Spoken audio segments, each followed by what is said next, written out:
조갑제 TV 시청자 여러분 안녕하십니까? 2021년 7월 15일 새벽 1시입니다. 제가 요사이 UFO에 관한 방송을 몇 차례 해드렸더니 저에게 전화를 걸어오는 분들이 많았어요. 저도 UFO를 보았다라는 증언입니다. 오늘 제가 평소에 잘 아는 이 정부 고위직에 있는 분인데 이분이 저한테 전화를 걸더니 자신은 UFO를 3번 봤다고 그랬습니다. 고등학교 때 친구와 같이 본 UFO는 한 50m 상공에 떠 있는 원반형이었다고 했고요. 그 다음에 아주 중요한 이야기가 하나 있었습니다. 유럽에 비행기를 타고 출장을 하는데 여객기 창밖으로 봤다는 겁니다. 어떤 모습이었느냐 하면은 굉장히 큰 원통형이었는데 이 여객기와 대각선 방향으로 아래에서 위로 어마어마한 속도로 싹 지나가더라는 겁니다. 그리고 그 길이가 한 큰 배 정도의 길이였다고 했습니다. 한 번은 원반형이고 한 번은 원통형인데 이 UFO에 대한 증언이 대충 그 방향입니다. 그러니까 원반형, 비행접시형이 있고 그 다음에 특히 해군 조종사들이 봤다는 증언에 나오는 이 UFO는 담배개비처럼 이렇게 길쭉한 원통형이라는 겁니다. 그런데 크기는 각각 달라요. 아주 엄청 크다는 사람도 있고 뭐 한 20m 되는 중형 여객기 정도라는 사람도 있고 등등. 20m는 뭐 중형 여객기보다는 작습니다만 어쨌든 그 모습이 원통형 아니면 원반형이다. 근데 이 저한테 전화 거신 분의 이야기는 소리가 나지 않았다는 겁니다. UFO의 특징이 소리가 나지 않는다는 겁니다. 어마어마한 속도로 휙 하고 날아가는데 소리가 나지 않는다. 그리고 또 한 분은 이 산을 좋아하는 분인데 설악산에 가서 하늘을 보다가 비행 물체가 상당히 빠른 속도로 쭉 동에서 서쪽으로 날아가다가 갑자기 90도로 방향을 바꾸더랍니다. 그래서 방향 바꾸는 걸 보고 그분은 저게 UFO라고 생각했다는 겁니다. 이것 또한 UFO의 특징 중 하나입니다. 방향을 서서히 이 원호를 그리면서 바꾸는 게 아니라 확 직각으로 그냥 바꿔버리는. 그러니까 물리학적 법칙이 안 맞죠. 소리가 안 나는 것도 이게 법칙이 안 맞고, 그 다음에 직각으로 끄는 것도 안 맞고, 그 가속도가 어마어마한 것도 인간이 만들 수 있는 현재의 기술도 안 맞고, 그러나 공중에 떠 있는 거, 공중에 특히 지상과 가까운 공중에 뭐 큰 물체가 오랫동안 소리도 없이 떠 있는 그런 기술은 아직 사람이 발명하지 못했습니다. 이런 이야기를 지금 이제 마음 놓고 할 수 있게 되었습니다. 그것은 미국 정부가 UFO 실체를 physical object, 즉 물체다. 이건 헛것이 아니고 물체다. 이거는 물체라고 인정한 보고서를 지난 6월 25일 의회에 제출한 다음부터입니다. 그런데 의외로 UFO를 봤다는 사람이 많다는 느낌이 듭니다. 그럴 수밖에 없는 것이 UFO를 보고 신고하는 절차가 없습니다. 그리고 UFO를 봤다는 사람은 대부분 그 사실을 이야기하지 않습니다. 이야기했다가는 바보 취급받는다는 그 공포감 때문이죠. 이건 미국도 마찬가지입니다.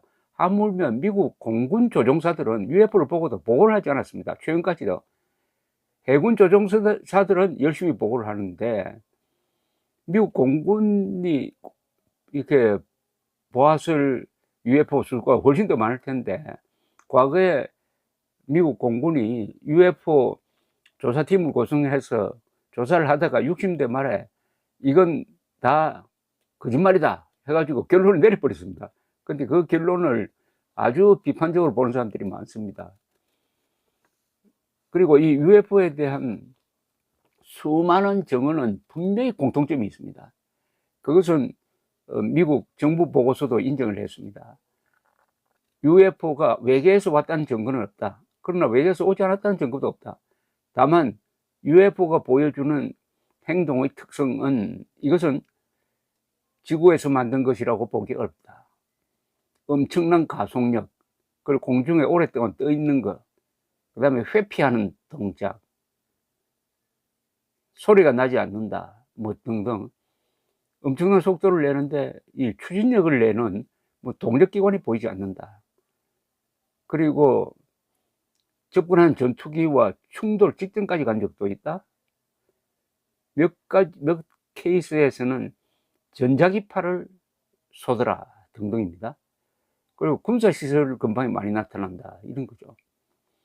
근데 이 UFO 실체를 UFO가 물체다, 지구에서 만든 기술일 수는 없다라고 한다면 아주 자연스럽게 그건 외계에서 왔다라는 쪽으로 이야기가 진행될 수밖에 없는데, 보통 과학자나 이 책임 있는 사람은 그쪽 이야기를 하지 않으려고 합니다. 그 분야는 저 소설가나 영화 만드는 사람의 영역이다 이거죠.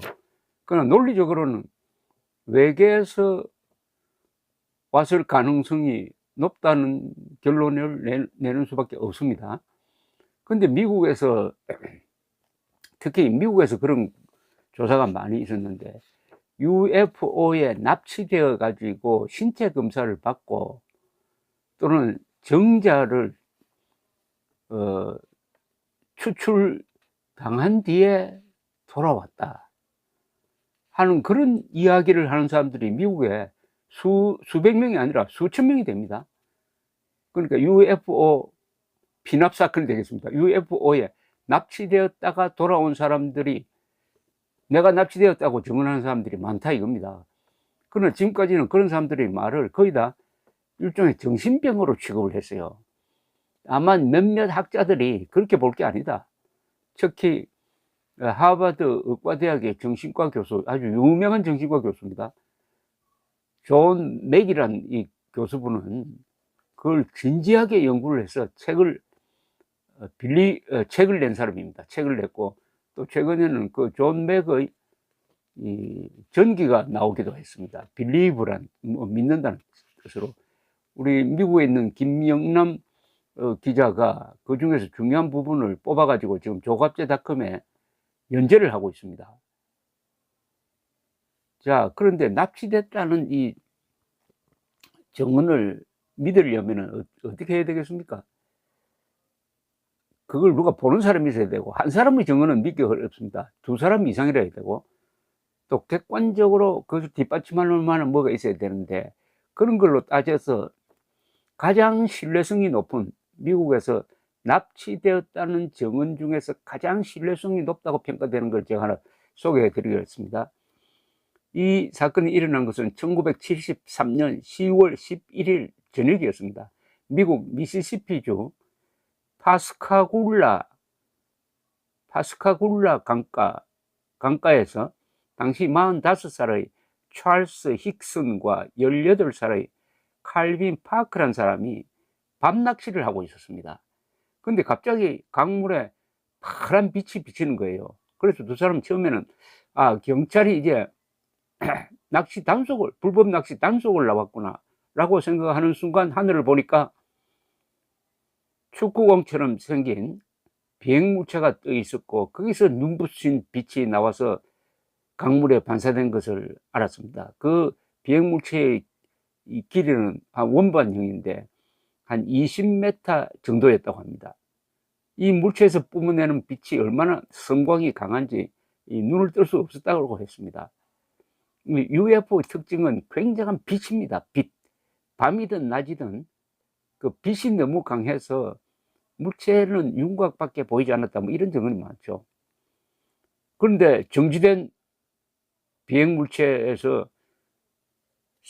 외계인으로 보이는 세 명이 그냥 공중에서 붕 떠서 내려오더랍니다. 내려와서 두 사람을 체에 낚아서 끌고 올라갔습니다. 그때 이 두 사람 팔에다가 이 집게 같은 걸 걸었다고 합니다. 그러니까 한거불능 상태가 되더라는 겁니다. 나중에 이 사람들이 돌아왔을 때 집게를 걸었던 그 자리에 상처가 나 있는 것을 경찰관이 확인하기도 했습니다. 자, 이렇게 쭉 끌어올려진 두 사람이 UFO 안으로 들어갔습니다. 안에 들어가서 이런 병상 같은 데 눕혀졌어요. 그 다음 서너 명이라고 해야 되는지, 서너 명의 외계인이 왔다 갔다 하면서 신체 검사를 하는 거예요. 신체 검사하는 기계를 이 두 사람이 뭐라고 표현했냐면 빅 아이, 큰 눈, 기계 눈이겠죠. 큰 눈 같은 게 눈입니다. 눈, 보는 눈. 눈이 자기 몸을 여기 비추고 저기 비추고 하면서 검사를 하더라는 겁니다. 검사를 하는데 그 옆에서 거들어주는 이 외계인은 키가 1m 50cm 정도였고 귀, 코, 입은 없었고 사람 같은 모습은 아니었다고 했습니다. 그런데 그중 하나는 목이 없었고 회색 주름이 진 피부였고 이호는 목이 있는데 아주 여성스럽게 보였다. 뭐 이런 인상을 기억을 했습니다. 그런데 검사를 받고 두 사람이 정신을 차렸을 때는 원래 낚시하던 뚝으로 돌아와 있었답니다. 그러니까 두 사람이 마주보고 기겁을 했다는 것 아닙니까? 그러다가 이거 어떻게 하지 하다가 두 사람이 아무래도 경찰서에 신고해야 되겠다 해서 파출소쯤 되겠죠. 파출소로 뛰어갔답니다. 파출소로 뛰어갔는데 거기 파출소에는 다이아몬드란 이름과 라이드란 이름을 가진 두 경찰관이 있었습니다. 두 경찰관이 이 힉슨과 파크를 신문을 합니다.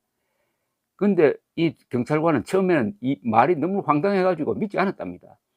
그래서 이 비밀 녹음 장치가 되어 있는 그 취조실에 두 사람을 남겨두고 그냥 나와버렸다는 거예요. 두 사람이 무슨 이야기를 하는지 한번 들어보려고. 그래서 두 사람이 이야기하는 것을 녹음을 했는데 이 녹취록이 몇 년 전에 공개가 되었습니다. 그 녹취록에 보면은 두 사람은 우리가 아무리 이야기해도 이 경찰들이 우리를 믿지 않을 거다. 근데 앞으로 이 악몽 때문에 잠을 못 잘 것 같다. 이렇게 서로 공포에 질린 것처럼 이야기를 하고, 그 중에 한 사람은 그래도 그들은 우리를 해칠 능력이 있었는데 우리를 해치지 않고 돌려보내 주었지 않느냐라고 이야기를 하는데, 이걸 가만 들어보니까 전혀 꾸밈이 없고 진짜로 겁을 먹고 있었고 끌어올려질 때 생긴 상처가 팔에 남아 있었다는 겁니다. 두 사람 팔에. 그래서 제일 처음에 믿지 않았던 이 라이드라는 경찰관은 결국 믿게 되었답니다. 또 거짓말 탐지기에 걸었더니 다 합격이 되었다는 겁니다. 저 거짓말 안 하는 걸로 판정이 나왔다는 거죠. 이 경찰관 라이드는 그들은 거짓말을 하지 않았다. 나를 속일 정도면은 할리우드에서 출세했을 것이다 라고 했습니다. 근데 두 사람은 각각 책을 썼고요. 그 중에 힉슨이라는 사람은 사망했고 파크라는 사람은 아직 살아 있습니다. 그런데 최근에는 그 두 사람이 그 시간에 그곳에서 납치될 때 다른 방향으로 UFO가 떠 있는 것을 보았다는 목격자들이 여러 명 나타났습니다. 또 그 파출소에는 그날 밤에 한 50통 되는 전화가 걸려와가지고 UFO를 보았다는 신고가 들어왔다고 합니다. 그래서 이 사건이 UFO에 납치된 이야기 중에서 가장 신뢰성이 높다는 겁니다. 첫째, 한 사람이 아니고 두 사람이었다는 거. 또 바로 즉석에서 경찰에 신고를 했다는 거. 경찰이 신문을 했다는 거. 그리고 이제는 본 사람이 있다는 거. 그래도 물론 물증이 없으니까 이건 뭐 믿거나 말거나인데, 이번에 미국 정부에서 공식적으로 UFO 실체를 인정했기 때문에 자동적으로 이런 이야기도 앞으로 심각하게, 진지하게, 학문적으로 검증되고 연구가 될 것이라고 생각합니다. UFO가 의외로 지구에 자주 나타나고 지구는 감시당하고 있고 현재까지는 그 UFO는 참 착한 사람인 것 같기도 하고, 그리고 인간과 접촉을 하고 있는 것 같기도 하고, 하여튼 여러 가지 아주 상상을 하게 만듭니다. 제가 여러 번 말씀드리지만 UFO 이야기는 많이 할수록 사람이 겸손해지는 특징이 있습니다. 그래서 앞으로 UFO 이야기를 많이 해드리겠습니다. 감사합니다.